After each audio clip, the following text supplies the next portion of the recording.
Welcome to Talking in Stations. This is Matterall. It's March 3rd. Let's talk about EVE Online with a few friends here.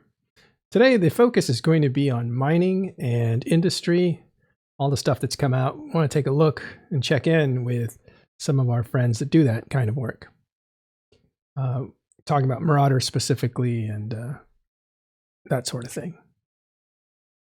Okay, so with me today is our friend Nick. How you doing, Nick? It's a good day. All right. Also, I want to introduce you to Shikin'e. How you doing, Shikin'e? Very well. Good. Hang tight. And as always, with me is Gregorian. Evening. And our new friend here at TIS, Rundle. Hello, everyone. I think people know you from Trash Talk Tuesday, but again, you go way back to Lost in Eve. And let's start out with some, just to loosen us up a little bit. Yesterday you were on Trash Talk Tuesday. How was it? It wasn't too bad. We got a little excited a couple times. We spent a lot of time talking about new player experience and putting on our CCP hats. It was quite fun. The CCP devs was in the chat as well, listening, which was always fun. And then we kind of went around and around and said the same thing about 4 times. Made sure the horse was real dead after beating it relentlessly. Real dead. Yeah, real dead. We were supposed to talk some more stuff. Didn't really quite get there. Always fun when a couple of members have shouting matches, and then we ended. It was rather long. It was almost 4 hours though. Yeah, so. I noticed. I'm not through it. I was just starting to listen to it. Was that your experience, Gregorian? It was definitely a lot of people argue with each other. It lived up to the name. All right. Okay, so let's talk about EVE Online news real quick before we get into the industry talk and the mining talk, which I'm very excited about. But first, we need to do some updating because the war is really kicking into different gear right now. I'm going to bring up a screen so that we can actually look at what's going to happen in the next few days here. This is a kill board. This is a Shikin'e app, which is a doom clock. Doom clock name comes from a similar program that was made by the Imperium. Let me see. I'm trying to make that bigger here. 1 second. Let's focus on that and remove me. Always better. So this doom clock is basically a copy of what the Imperium had made before. They did a doom clock as well. And one of the reasons the Imperium made their doom clock was to show how they were progressing in the war. And it was at first public. And the reason for that was to show measurements to themselves and also to people outside that they were defending their SOV, that they were defending their structure. They were defending their iHubs, which defended their structures inside the systems that the iHubs were associated with. But at a certain point, because of the progress of PAPI, that was made to be not public and private only for Imperium members. And so we lost the ability to see that. Well, the idea was something that had kind of backfired, I guess, if you want to look at it that way. And PAPI decided to make their own version of the Doom Clock. And so that's what we're looking at today, right here. Gregorian, you're familiar with this, right? Right. Actually, it's made by a member of my corporation. That site actually started so that he could create fake Z kill board links that actually linked to the famous L Miner meme kill mail. But I guess when Pro God Legend mentioned the Goon Doom Clock that we had all liked watching, and then the Imperium made their kill Doom Clock private, a lot of us were wishing we had our own. So I guess that's why he made it. Yeah. Okay, and so what this tells us, it does tell us a lot, which is interesting. basically what you see here is a list of the iHubs that are taken for certain systems, and that is the takeover date here. So this date is always going to be in the past, and that's when the iHub is planted, and it has to tick up to 35 days before the system can be utilized in a way that makes it, how would I say, it's doom for a system. So they put in an iHub, it ticks up 35 days of uninterrupted sovereignty holding for that thing, or without being destroyed, basically. And then at the day 35, they get some benefits. That is, the owners of the iHub get benefits to that system. They can put in a bridge. They can also sino-jam the place and keep out people that they don't want to jump in. And that makes an assault inevitable because they can control the flow of who's coming in with capital ships. So the only way to defend stuff in a system where you do not own the iHub that has matured to 35 days is to use a sub-capital fleet or to gate in capitals, which is suicide, really. So nobody does that. And one last thing about this. And so these systems that we're looking at are not all the iHubs that are owned by Pappy in this case. These are the ones that have keep stars in them. Go ahead, Nick. That's actually exactly what I was going to say, is that that's not a complete list of systems, but just keep star systems. Right. So and the correct way to read that is the alliance listed is the one that is now currently controlling the system. It's not their keep star. Right. That's the alliance is who owns the iHub. Right. So if you're exactly right. So if you're reading this, these are Imperium keep stars counting down, and the alliance that holds the iHub, and when it was first taken over, and then the countdown to when the keep star becomes vulnerable. If you've never seen something like this, that's how you read that. And if you hit that checkbox that says show Imperium keep star systems at the bottom, it'll add in the remaining systems that have Imperium keep stars that are still under full Imperium control. Oh, wow. I didn't know that. There's 1DQ, of course. Y-Tech O, 3-Tech D. Interesting. Okay. So these are the ones that they do control. That's quite a few of them. I think most have iHubs that belong to Pappy if you look at that list. Pappy's been busy. Yeah. What's been going on with Pappy? For this invasion?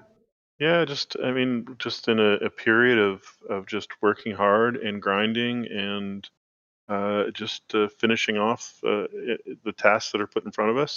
Having fun on comms, chatting, taking fleets, some fights here and there. Trying, that third one on the list there, M2 TAC. Obviously, a lot of eyes on that. And there's still pilots out in space, so there's obviously anticipation what's going to happen in 3 days, 23 hours. And I think there's some counteroffensives going on in the war. There's some other areas, so there's just constant work and rework to make sure that everyone in Pappy Legacy, all the different alliances are working together. It's just kind of how the Pappy works, and yeah, that's how I would interpret it. That's how I basically tell people, when they ask what's going on. Nothing huge, no big plans. Just keep working the plan, keep working the plan, keep working the plan. And I don't know. Overall, everyone seems to enjoy that. There's a lot of counter ideas of like, general line members, that sucks. It's a horrible way to live. But everyone I talk to is just having fun, and seems like a great way to live. That's my counter argument to it. Yeah, it's a little easier when you're,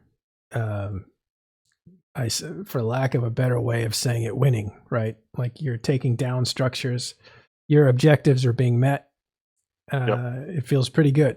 It feels like you're on the right side of gravity. Absolutely, and that's taken into account as well. And I think Pappy in general are behaving that way. We're not.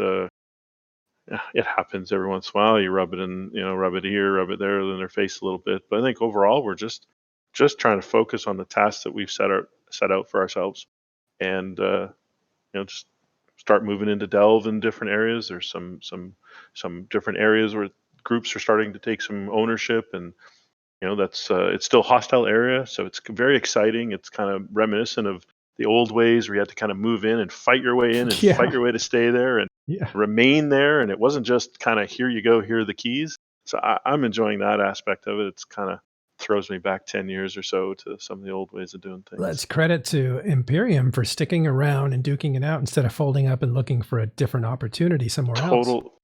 Total props to them. They're sticking to their word too.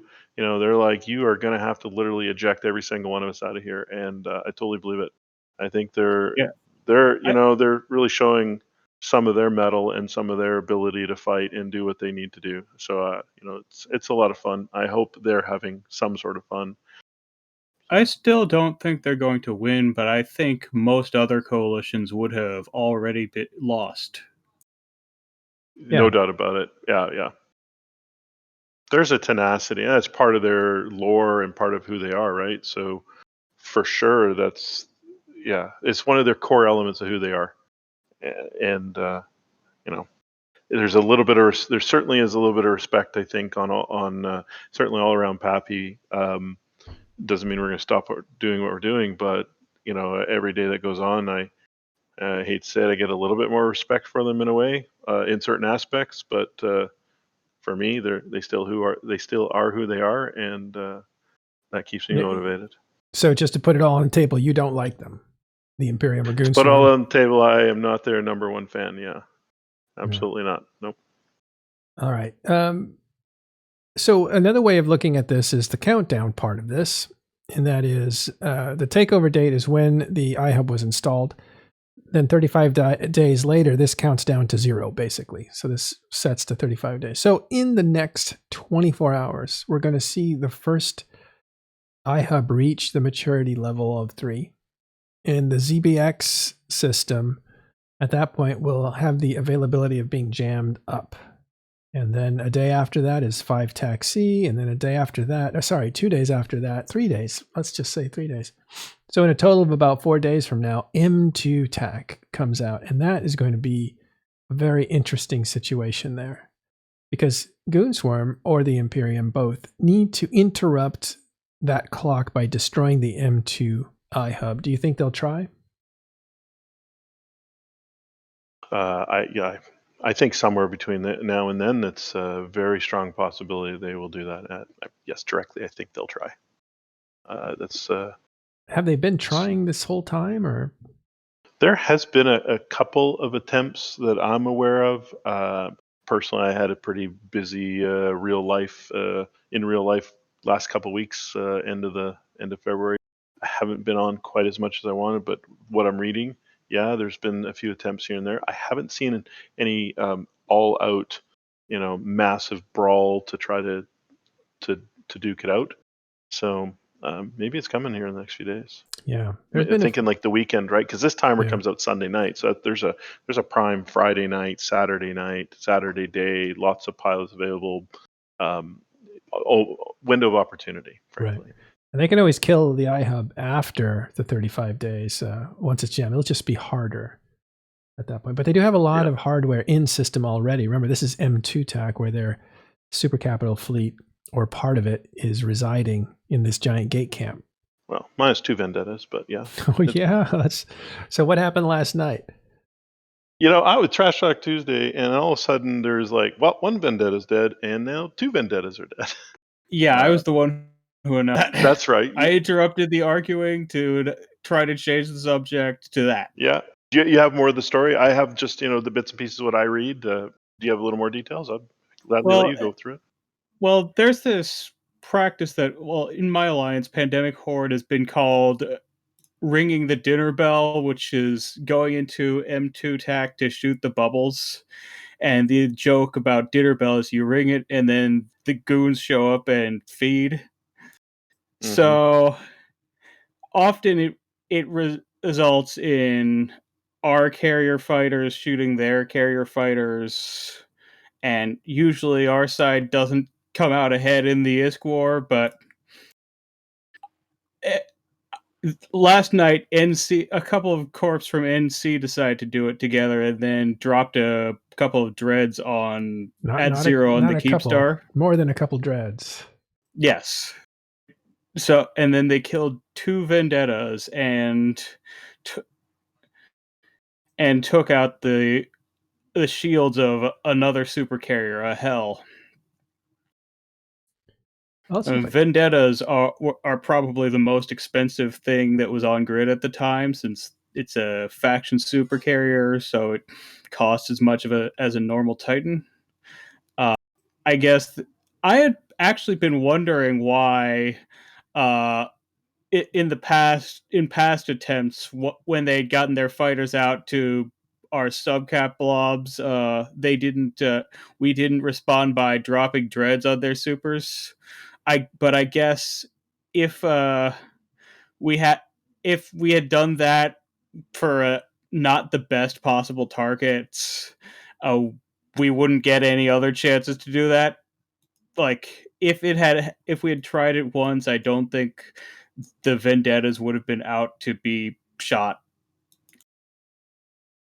Yeah, and I think someone in chat's correctly identifying it was a Pittsburgh plan. Pittsburgh, I think he's a former goon, if I understand his positioning. And yeah, they rang the dinner bell, and that fight was on the Keepstar. If you actually look at that, Edward Ishgar, and I think it's David Archer's the actual pilot owner there. Yeah, Dave Archer is one of the big FCs in Goonswarm. Yeah, that's him. His is Edward Ishgar. Anyways, that kill mail, the Keepstar is actually top damage. What? So I mean that was right on the Keepstar. How's the Keepstar top damage? Did it shoot? Well, I'm guessing it's a PDS. Oh, and I'm guessing maybe in the line of fire of one of the Keepstar Doomsdays. I don't know if there's like area effect weapon, right? The kind of combination of both, I would guess. The Keepstar Doomsday is a chain weapon that bounces to the largest mass targets first, and super carriers are larger than dreadnoughts. Yeah.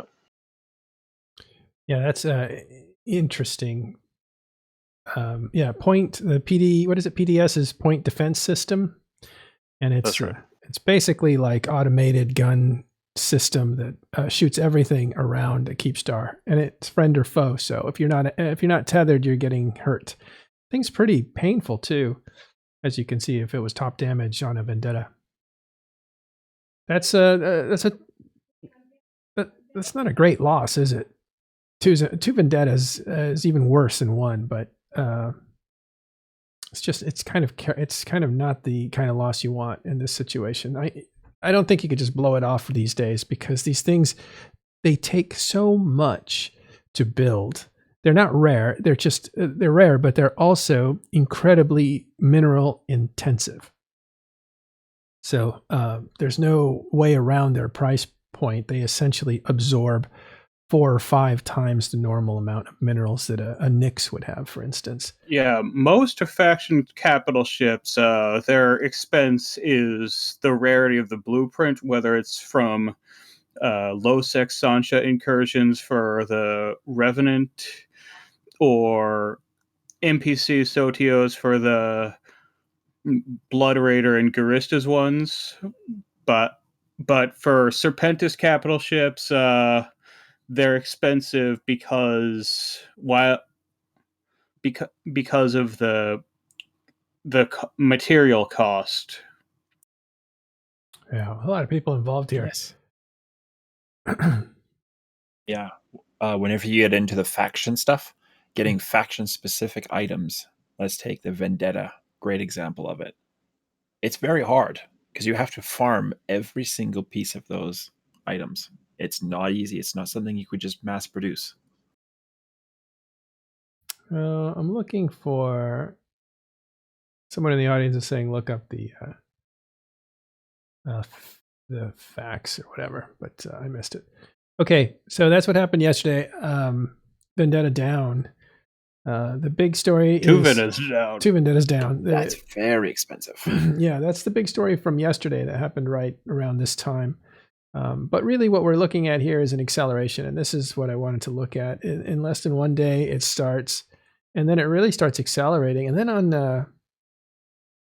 around 10 days from now, you really see the potential isolation of 4 or 5 systems. It's just, I think within a month, if those don't get interrupted, we're going to start to see some massive destruction numbers come out of Delve. And they've been waiting for this. This is really the constriction part of Pappy's plan, which is to isolate, lock down, to mature the iHubs. Once that's matured, you isolate the systems and destroy everything in it. The trouble is, there's a ton of stuff. Go ahead, Rundle.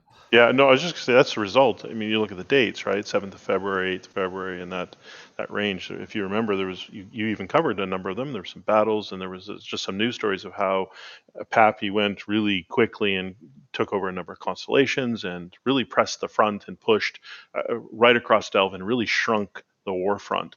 That's the direct result of that effort 3 weeks ago. Yeah, very good point. So that was reported on earlier. And remember, they took January. January was really bad for Pappy because they actually got sunk inside of M2 because of the server problems. And Imperium just really benefited from that, took all the energy out of Pappy. I don't know how much or how deadly that was as far as motivations. They definitely took the month off. A lot of us were feeling really bad after that. For the few days after that was the first time I was ever started thinking there was a possibility that we might not win the war. But after I saw that the Imperium didn't seem to be taking the initiative to get back on the right foot while we were down, I stopped thinking there was a chance that we might lose, though. Yeah, like that. January was a really big missed opportunity for them to take the initiative and put us on the back foot. Well, they did take iHubs. They reversed progress and detacked W. And there was some stuff that was done, but it wasn't. This is one thing that wasn't. It wasn't bold. Like they didn't attack a staging area, or they didn't attack a keep star in like YZ9 or something that was a real massive counterstrike. That was more like body blows, and I don't know why that petered out. Why? I think maybe just Pappy reconstituting. They just had too many numbers to win these iHub fights. Maybe, I don't know. It seemed to go very one-sided since January ended, so the beginning of February, pretty much. It would be interesting to kind of know, because yes, I mean obviously the M2. Titan losses was definitely a gut punch for the Pappy folk. But how much was the, what's the word I'm looking for? Yeah, my thought will come back. Sorry. Yeah, it's all right. Rundle, any last thoughts? That's all right. Any last thoughts on this, Rundle? No, I think I would just say what Gregorian was saying is January, especially after Christmas and the New Year's, those events at M2 were like, this is gonna hurt for a while. But I think just organizationally how we work, we just kind of came together and focused on some other things for a bit, and then rallied strong. And I think it's just how the overall Pappy organization works together. That'd be my final thoughts on that. Yeah. All right. Well, we'll see in the next month. It's going to heat up. You'll hear it here as well as seeing it on the other news channels that the damage is going to ramp up. You're going to start seeing some big things fall if everything goes as planned for Pappy. I don't see a counter vision for that except to take out some of these iHubs. Those would be victories for the Imperium. But Imperium seems like they're putting their gloves up to their head and sinking into 1DQ, which is their last constellation area. As you can see, this bright yellow is all that's left. There's a couple systems here, but those are going to be taken out soon-ish. And then it's really just this constellation, and I think this will start getting attacked later after a lot of this destruction starts. So maybe in about 3 weeks, we'll see some reinforcements going on in 1DQ. Again, if everything goes well for Pappy, but the invasion and the destruction of the Imperium appears to be going as planned for Pappy without much resistance right now. All right, good luck to Imperium turning that around. They could possibly do it by getting more firepower out of each and every individual that they have because they're outnumbered. So that's what that fireside chat was about, was to tell players you need to do more than just show up to fleets and hit F1. You need to hit F2 and more. And so do the extra thing, go the extra mile, and let's get more productivity out of you. All right. Shikin'e and Nick, let's talk industry, but first let's meet Shikin'e. Birker, tell us about yourself. Where are you and what do you do? Well, it all depends. I'm in my own corporation. It's a small corporation, just with my alts. However, I initially was in I would say a smaller medium industry corporation with a few friends. I learned the basics of what I do now there. So that's basically everything from salvage to moon minerals to research to like everything that goes into it. It's quite a supply chain almost. It's almost like supply chain management in a sense of what you need to memorize how to do. It's just not minerals. It's just not one thing. Anyway, so I learned a lot of the basics there, and then I started my own little corporation, and I started getting into fighter production when that was a big thing for fleet carriers, and that was really nice. Was that when it first started? Yeah, that's when I first got into it. That's where I made a lot of money. And then, of course, the shortage hit, and carriers and things like that started obviously a little bit more on decline. People were trying to find alternatives at times to always just losing big carriers. They're still used, but people, they weren't just ratting carriers, so to say, as much. Yeah, so you're saying that you were, in boom times, you were doing great because carriers were being used to rat, and then they nerfed that. Yeah, fighters specifically, right? Fighters and their application. Then I got into T2 production because I can also do T3 production, but that is very limited, right? Because I produce legions and confessors, things like that. But that's not a very active market, right? It's very much a niche, bespoke type market. Not a lot of people are buying a lot of legions compared to, let's say, T2s, which that's what I got into, because more people run abyssals than they run in legions. There are more sacrileges being sold than legions for a reason. Mm-hmm. So that's where I am now. I do a lot of T2 ammo and T2 ships, as well as what Matterall brought me here for, which is Marauders. I do Paladins. Yeah, you do a lot of Mars stuff, right?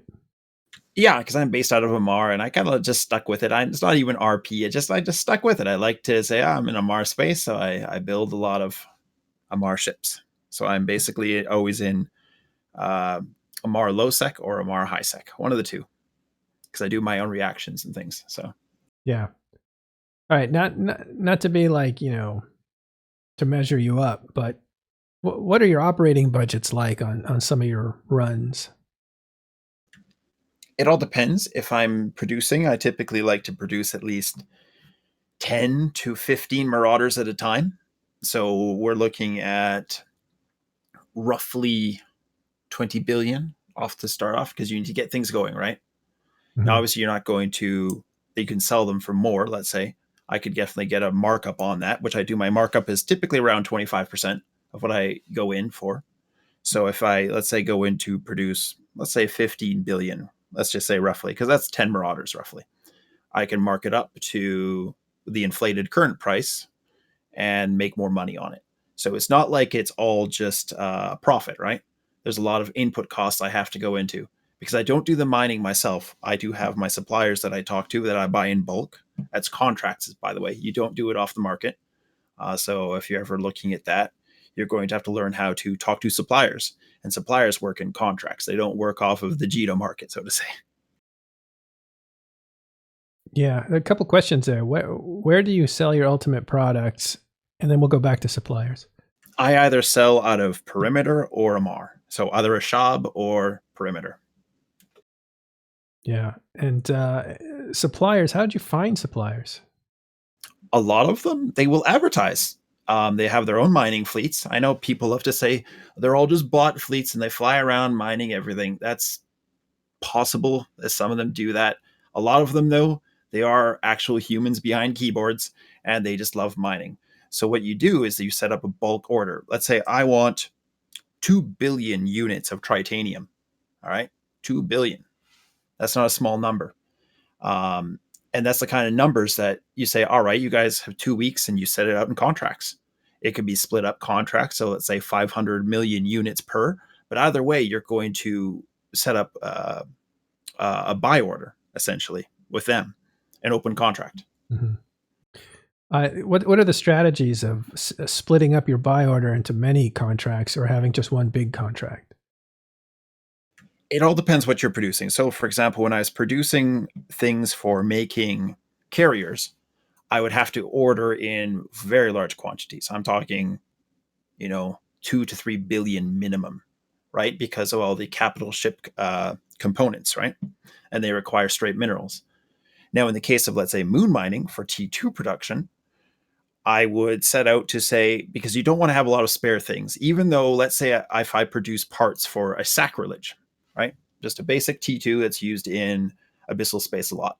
I could use the same parts to produce paladins, but you don't want to overproduce that because it takes a lot of time. That's the problem, is that you have to tie a lot of things into research and a lot of things, especially for the sacrilege and the paladin blueprints in this case, as well as you're going to need to put a lot of time into transporting minerals into almost hidden away areas of low sec, get your reactions done, get it into high sec, turn it into a construction component, which then gets turned into the actual faction ship, if you will, you want to say, the racial ship, let's say a Mar in this case.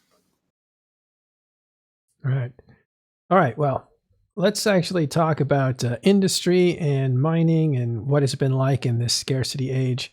Rundle, if you have any questions, just throw them in there. Gregorian, you as well. So, Shikin'e, how do the suppliers advertise? Like, for the small scale industry that I do, it's mostly advertised in Alliance Discord for getting my minerals in Moonku, but I wouldn't know where to look if I wasn't in a big alliance. Start looking. It seems like a very basic solution, but this is when I was starting off. Look in bios. Start. In those mining fleets, open up bios. So if you, let's see if I can people bring one up. advertise in their bios, in their biographies. Yeah, quite literally. Yeah, they literally advertise and say, "Hey, I operate in a Minmatar Lowsec, for example. Minmatar right now is a hot spot for mining. Yeah. It's a big, and they'll literally have sometimes right in there saying, "Hey, if you're interested in us, we sell at last week's Jita's price in bulk orders." For example, a lot of them will do that, and then you basically will send a contract to them, and most of the time, like 99% of the time, they'll respond. They'll be like, "Hey, awesome!" And you can actually specify if you. In my case, I fly my own freighter. But if you don't fly your own freighter, you can specify for transport. If not, you talk to people like Red Frog and those types of guys. So when you actually, do a contract, you might do it to a particular mining corporation directly to them, not public, just directly to them. Yes, correct. You do it directly to them. This isn't public contracting. A lot of if anyone in the crowd knows what I'm talking about, it's a business to business transaction.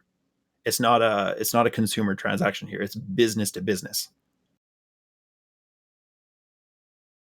I like that. So what about, have you taken advantage of any of the various mailing lists out there?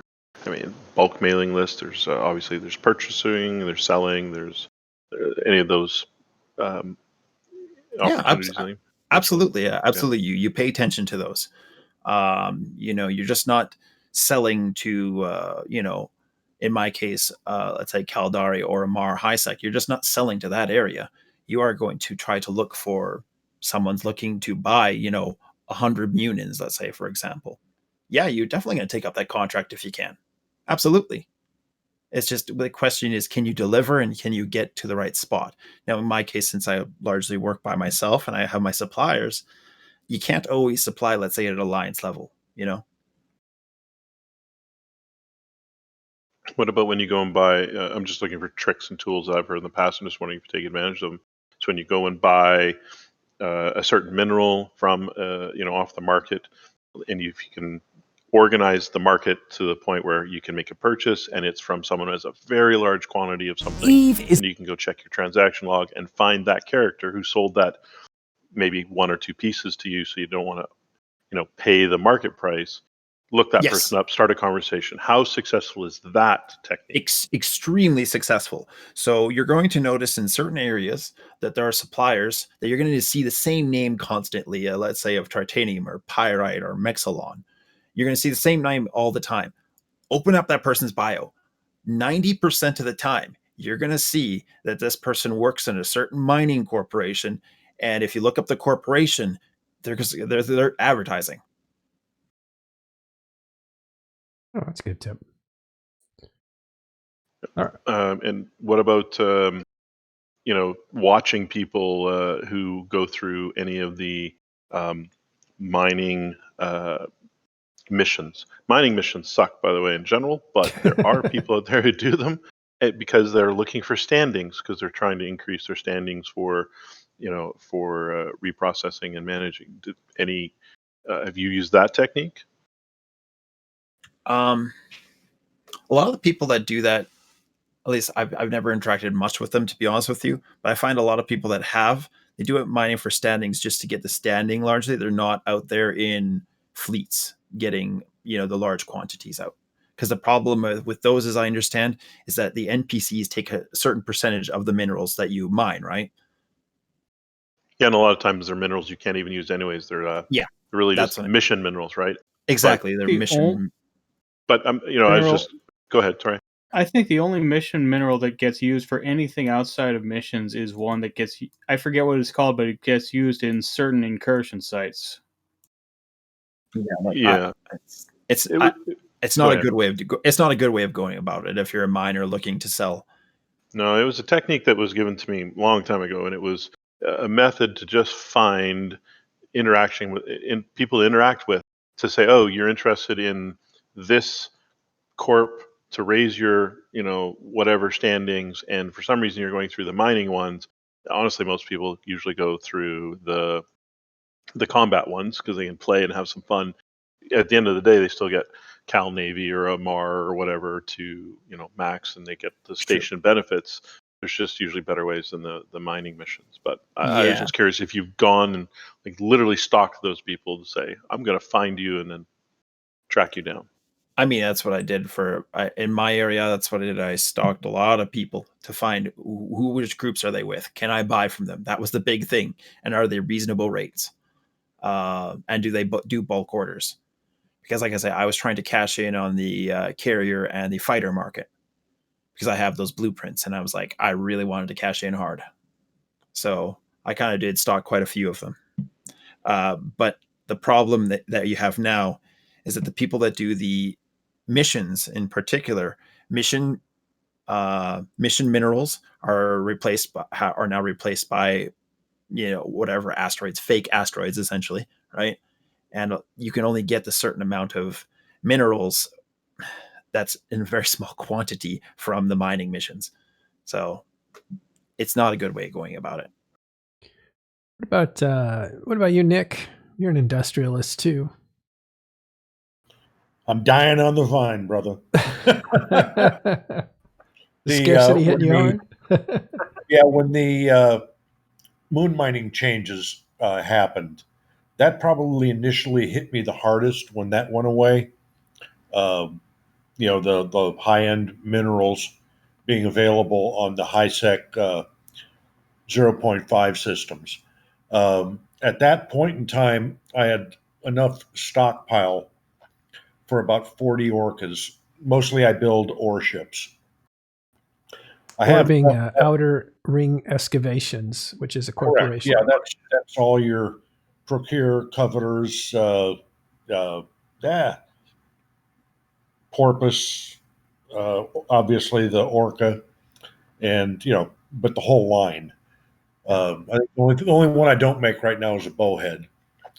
But at the time, I'm down to I have enough to make about 4 more, and I'm out of the high ends. I can still get, obviously, the trit, but it just takes a little bit longer. Takes a lot bit longer because I'm back in the belts or purchasing it. And I do small scale purchasing because I'm a small time operation. So the place I target for purchase is I keep an eye on the belts and the systems that I'm mining in, and I look for those new players. And that if they refine it, if they sell it outright, they're going to probably they're not going to get cheated. They're not going to get a good price or a fair price. If they try and refine it themselves, they don't have the refined skills, so they're going to get beat up on that. So I'll usually try and pay them a fairly premium price to the new player, new miner out there. Keep him interested in the game. I get what I want. He gets a little ISK in his pocket. So that's the only place I really purchase ore and minerals from. Are they suspicious when you contact them? Like, what do you want with my ore? Sometimes, yes, but generally they're going to see me roll in an Orca and 3 or 4 Mackinaws mining, and they've seen me around enough that it's like, oh hey, there's Nick and his crew, and so Yeah. I'll toss some boosts on them if they want. I don't do it right off the bat. I kind of got to cultivate, let them get comfortable with me. Yeah, maybe that's overblown, all that suspicion and everything. Rundle, you were saying, I heard this, you have a friend that just started the game, and you were talking about his real world experience and how it's different than a veteran's version of a new player's first experience. Yeah, absolutely. Yeah, I mean, he's just recently picked up the game, and it's fun listening to him talk about, what do I do? How do I play this game? What does this mean? What does that mean? And do I want to do mining? Do I want to experience that? Do I want to just what do I do with all these modules? How do I deal with this? Do I just sell them outright? So introducing him to, well, no, there's actually a couple paths. You can sell them and you just get the ISK, or you can sell them to someone like myself, and I can then reprocess them and then use those minerals. And it really opened his eyes to, there's some like alternate paths if I get creative with what to do with these things. A lot of the other MMOs are just just sell the stuff and you move on, you get your money. But there's like kind of a whole second life for almost everything in Eve, and he found that very fascinating. He liked that path. And what a great point. You do have options, right? Like and that was something that Shikin'e talked about too. Do I just sell these asteroids outright? Because that's the easiest thing, and that's what's normal in other MMOs. Collect something and sell it, or do you refine it and sell the minerals for more, or do you start training those skills, those refined skills? There's a lot of decisions to be made in this whole approach to industry. Yep. And then that comes down to, really, do you want to be a producer or a consumer? At the end of the day, a large set of choices in Eve really revolve around that as well. So, if you want to be just a consumer, meaning I'm just going to buy modules and I'm going to find some way to get my money, and then I'm just going to buy things, and when it comes time, I'm just going to sell them and, just take the money and run and use it. And you have to accept a certain percentage loss there. You're always going to have to work hard to get more ISK or spend some real life money to get some plex Right. or something. That's a lossy equation. If you want to be on the producer side, then you have a different problem. You have upfront money and equity that you need to put into the game. Again, same ways. You got to just go out and get it, or plex it. But then you're on the front end, and then you have to manage your risk of losing a ship in transport, having an invention or something fail, having a citadel that you decided to start using, remove a module and cancel all your jobs. That's just a real experience I went through a couple of weeks ago. That was no fun. Stuff like that, right? Yeah. So there's just this inherent underlying risk, of course. But yeah, for new players, I think it's very difficult to wrap their heads around coming from other MMOs or other style of games, of just the sheer breadth and variety of what you can do with one event, the outcome of one event. I kill a rat, I get these things, and now, there's like 5 things you can do with it, literally. Right. In most other games, there's like one thing plus delete. You can delete it or sell it, and that's really all you do with it. Right. And these outcomes, they could have different they could have different value depending on situations too. So there is no one answer, or there usually That's right. isn't. That's right. So Good. I was going to say a question for Shakeen and Nick. Like, with these changes that we've, has been talked about a lot, did you feel that as a maybe more pure industrialist that it has driven you back into the belts, to put it that way, like where you've had to now go back out in mind to re-augment either things you were missing or to try to shore up your bottom line because of the cost of minerals. So your time is free relative to your ships, but it's not really costing you ISK. But time is money, but relative, you're not outputting ISK, right? If you had to do that, if you had to alter how you play as an industrialist. Absolutely. In my particular case, because where I had mentioned I'm small time, so but yeah, I'm definitely spending more time when I get the time, I should say, to get out there and gather the resource, myself, um, because I'm truthfully, I kind of like mining. I'm lazy, and I like getting out there and yakking with the people in the local. And Varga in chat mentioned out there that that miners are generally very suspicious, and he's right. Initially, they are until you're known in a particular area, and it's all part of reputation, and just comfort zone, and then you can start dealing with people and having a good time again. But to answer your question, yes, has definitely altered uh, parts of my play style pretty hard. Yeah, the suspicion thing, comment there. I ran a bit of a social experiment, 2 different weekends where out in my Orca, um, people in mining in the belts. Okay, so I send a convo to them if they show up in a whatever they show up in, and hey, I'm just sitting over here. I'm just doing this. Would you like some boost? This is what this Orca does. In case you didn't know, I could put you in, and you can just do your own thing. You just need to be this far away, and I can get you extra boost. You'll make more money this much faster. That was one method versus just sending an invite. Near 100% success with the conversation, near 0% success with the invite. Straight. So true. Yep. I just wanted to test it. I hadn't done it in a while, and I thought, okay, this will be fun. Yep. Basically, everyone I just sent an invite, canceled, and then actually the majority of them wouldn't even take a conversation afterwards. Actually, but the majority of them would take the conversation straight up before I ever sent them a fleet invite. Just reaching out and saying, hey, this is who I am. This is what I'm doing. Huge difference. Huge difference. Yeah, people underestimate the ability to talk to another person. It works wonders. Yeah, it's amazing, in a social-based game that being social actually helps. The thing Yeah, I is, know. everyone who starts playing this game gets told to never trust anyone else because everyone else is out to scam you. I mean, I think it's context is what matters. If you're in Jita, I'm very circumspect when I look into that and if I'm having to look at a public contract in Jita, I just got to make sure it's double check, But if you're dealing with a person out in the belts, more than likely they're not going to scam you.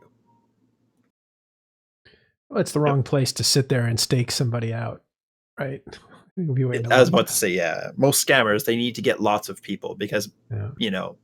there's going to be someone who's going to pay the idiot tax, so to say. Yeah. Well, Well, most of your scammers at that type, they're looking for the quick buck, and Exactly. they're not going to take the time to cultivate, folks out mining in the belt. They're just too leery. well, is there still a lot of like can flipping and stealing of your stuff in order to bait you into a fight? Is there still that kind of harassment for miners? Not that I've encountered in quite a while. Yeah. I don't even set myself up for it, so I couldn't really say. I haven't seen it around me. Where I tend to mine is reasonably quiet. I have to go, like, to do that experiment. I had to go a couple jumps away to really kind of get close to more people because I really wanted to kind of have a large number. But I don't have cans in space. I use an Orca and a mining ship, and I literally just drop everything in. I don't put myself in that situation where I have stuff in space you can come and flip. Yeah. We were It talking looks like the audience is saying there's still a lot of that going on. Yeah, I haven't mined in a while, but one of the things that changed, I think that had a huge change for mining was that hauling completely changed, right? Because a freighter can actually take in jet cans. Has that affected any of your guys' gameplay or anything? No, I'm pretty traditional when it comes to my freighter work. I pick it up in a station. I go to another station. Yeah. I don't. I find that crazy to see people actually picking things up with freighters. Mike, The last time I did that with a freighter was again prior to the moon mining changes in HiSec, where everything went, or most of it went away. We would get out there with 16, 17 folks and exhumers and 5 or 6 orcas, and as the orcas loaded up, we'd roll a freighter out there to take right from there, but we weren't can mining, that's for sure. Yeah. I wonder if that still happens, or I wonder. There, a lot of newer folk I'm seeing out there doing the jet can mining, and I got to remind them to make sure if they're going to leave it out there for a while, rename it so it'll last 2 hours instead of 1. Timestamp Make it. sure you come back and get it. And I counsel against it as you get better, or not better, the wrong term. As you get more experience, you find better ways around that. Yeah.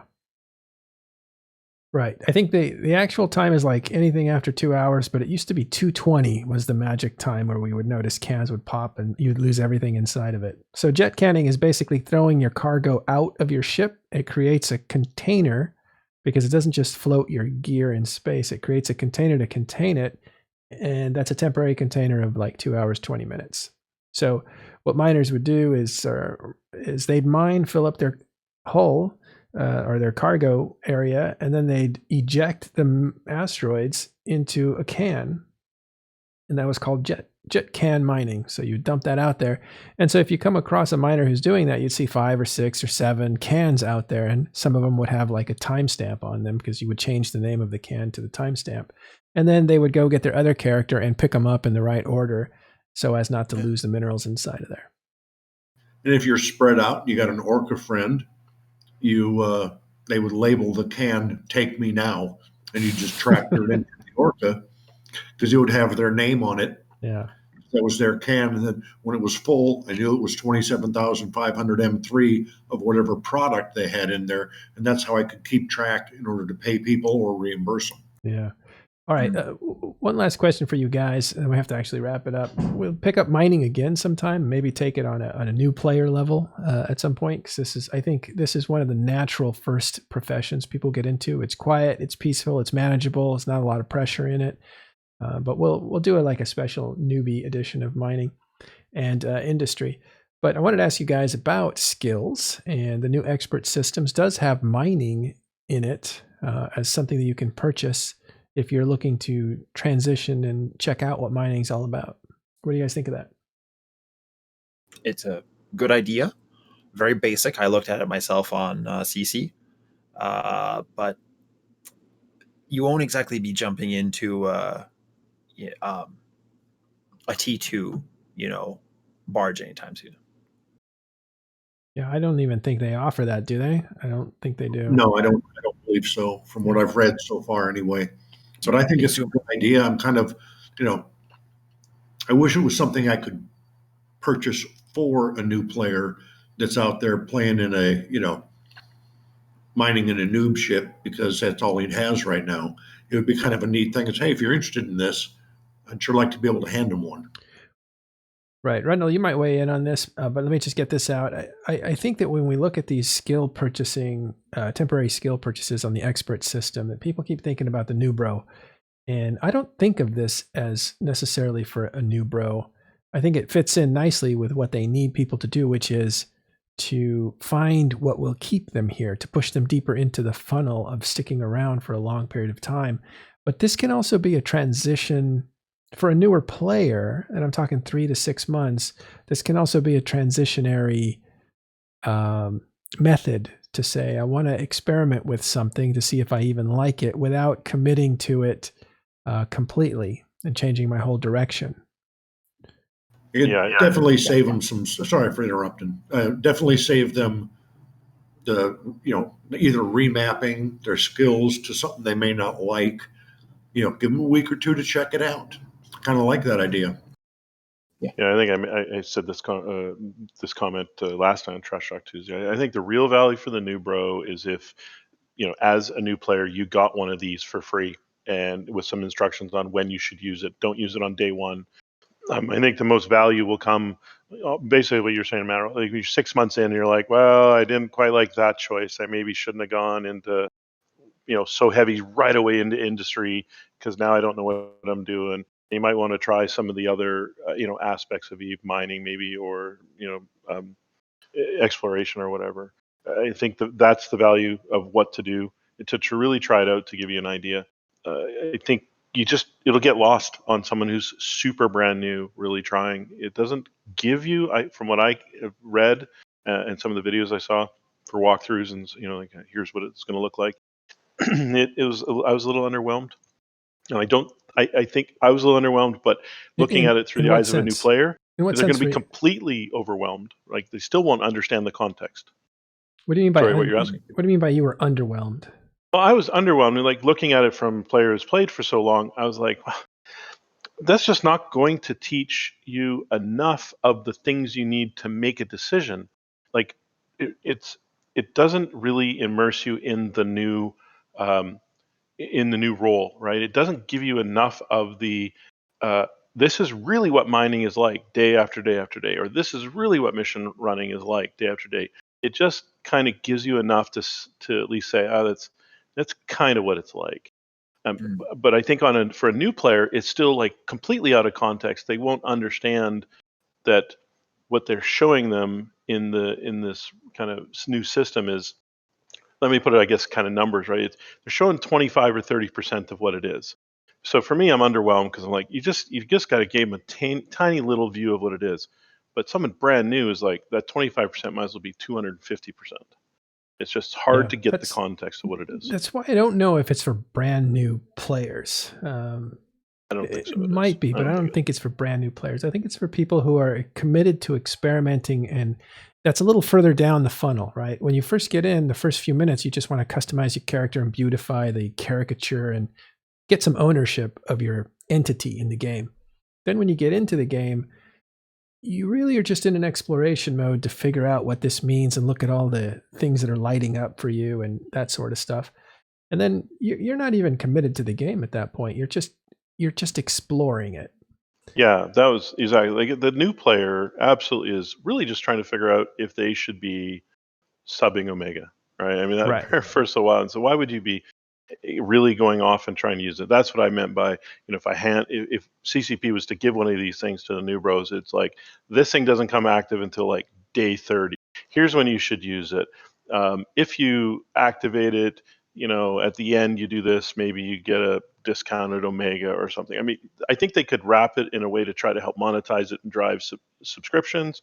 I think if it's just this thing where, hey, for $5 extra or 10, I can't remember what the price is, Mr. New Bro, don't subscribe for Omega, subscribe for this thing, figure out what you want to do, and then they'll just be like, wow, that was a waste of time and money. Like, what did I do? And now I'm not going to go spend more on Omega because what a lousy experience. I think that's what the end result will be if they maybe really are driven that way. Maybe that player in the 1 to 5 months in the game that has experimented with a few things but wants to branch out, or settle in somewhere. That might be a good thing for them to work toward. Oh, I always, because I've got a friend who joined the game because he saw what I did and he thought it was kind of fun to try. And I set a condition. I said, I'm willing to help him as long as he gets through the career agents. You're going to go through all 5 of those career agents, and I'm going to see if you could pass the basic training, so to say. And I think that's where those things could be helpful more, is if a person goes through the career agents. Yeah, I know the career agents aren't exactly challenging. You're just going to build a shuttle, or you're just going to mine a bit.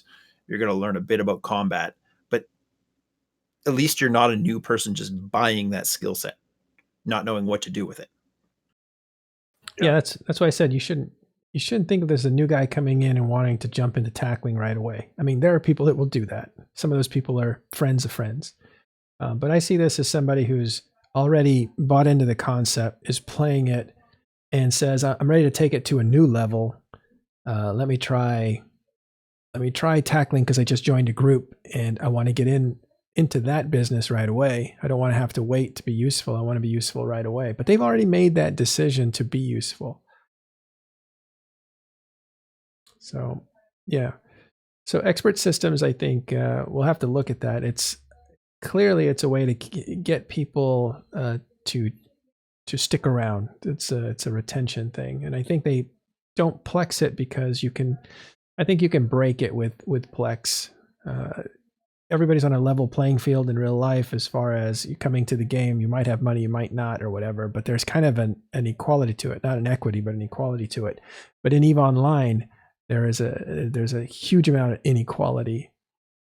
So there are people who can, as Nick was saying, gift these things to friends, and that would be the nice way of looking at it. But you can also see this might be, if it was Plex, this would be something that could be arranged, especially for groups like Horde that have a lot of members and they want to just get all of them into a certain ship. You could see that they could have a lot of these things on hand for quick transitions for whatever purpose. Maybe it's not game breaking, but I can see why CCP wanted to creep into this a little slower. Florida Phil in chat mentioned something that kind of the way he phrased it, I liked it. It says there's many different things you could do, but this relaxes the commitment. And I just like that. I think that rings pretty true with me. Really good way of looking at it.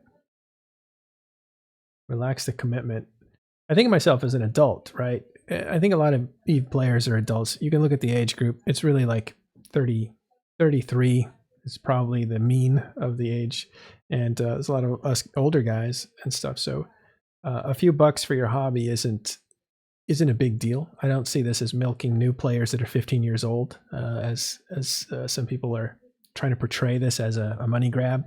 I don't think anything CCP has done has been a money grab in really in the last 2 years, 3 years, because maybe you can make a case for money grabs by CCP before that because they were grooming themselves a certain way. There was a lot of sales, I think in 2017 or 2018, I think there was a ton of sales for, maybe that was a way of clearing books and making things look good.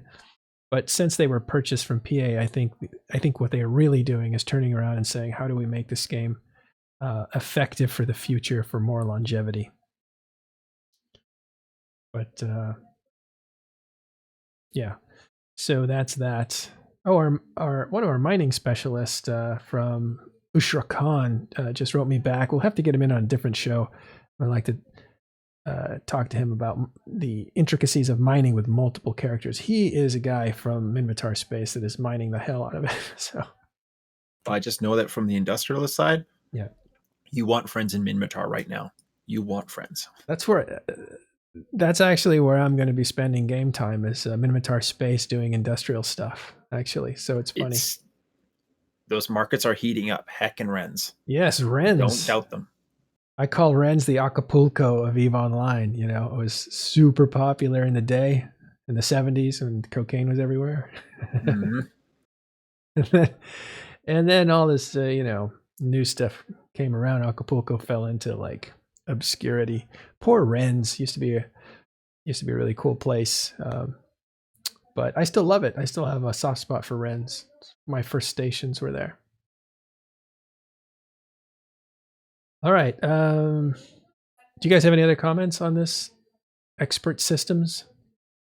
I have a question for Rundle, if you're still here. Okay. Yeah, I'm still here. Your friend, you said you were going to check with him about something.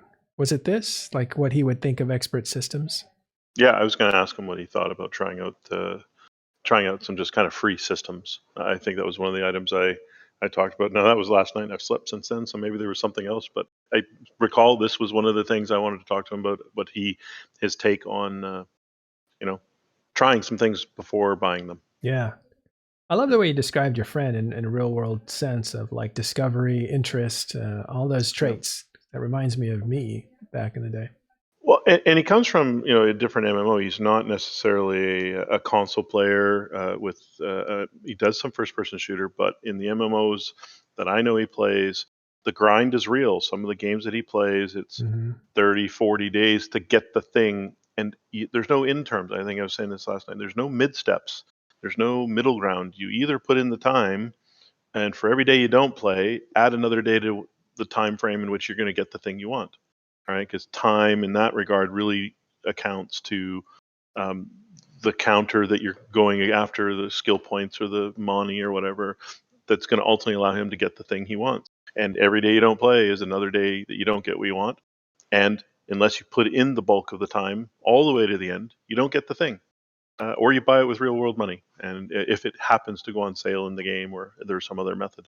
And so his experience for me, as I think I was kind of saying, was he's not like this bitter new bro, as I kind of call them, right? Where you kind of come in the game. We like to talk about this person this new player comes in and is like, man, what a crappy game. Holy crap. The UI is just brutal. The experience brutal. This community sucks. I mean, he's completely the opposite side. Yeah. Which is, man, you've been talking about this game for a while. And he really, honestly, it took a while for him to come play.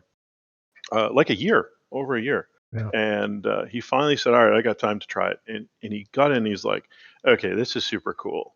And he really likes, again, the multiple paths, the vast nature of it, the feeling you get just graphically in space. Those are some things that he likes. He likes this, I get this one thing, and there's so many choices. And he really loves the consequences aspect. I screw up, it's gone. It's not like I just kind of respawn back at the station and try again. So Yeah. For him, it's been really neat listening to him because it has, just like you, kind of taken me back in time and been like, yeah, I kind of remember those days. I remember a long time ago me showing my father this game. It was completely lost on him, but I was like just this eager, stupid, grinning ear to ear fanboy.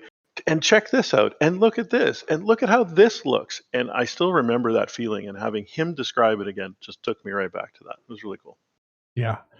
Yeah, the complication, the details, the depth, I think, is something that we kind of forget because we were at the top of the hill, maybe coming down the other side, even.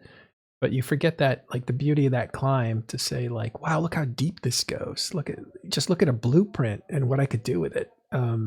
I could research it, in two different ways. I could copy it, and then I can make a T2 version. That's amazing. It's deep stuff. All right, cool. Yeah. One of the audience is calling out EQ, granddaddy of them all. I used to play. I've been Rundle all-nighter for 20-something years. Yep. Yeah, the MMO that I started with was RuneScape, which is around the same age as Eve. I think slightly older, actually. Okay. Wow. Did you say you were in EQ? Yeah, EverQuest. Way back. As Rundle all-nighter as well. Long time ago. Oh, wow. Did somebody 21, 22 years ago. Somebody recognize you from there? I don't know. I don't know if this person in the audience actually recognizes me from there, but someone probably does. Maybe if they're listening, who knows? Yeah. Wow. It's happened once before. Yeah. All right. That's pretty awesome. Were you a big player in EQ? Yeah, I was. I was on a raid guild, top 10 on the server as a warrior. Yeah. I had 5 accounts, one of the multi-boxers, all that fun shit. Classic. Yeah. All right. I want to say hello to Jebby, our Evlog friend there. He's got to go. See you later. It's good to see him here. We'll wrap up for the day, and we'll come back again tomorrow. It's good talking with you guys. Appreciate you coming by, Shikin'e, Nick. Yeah, no problem.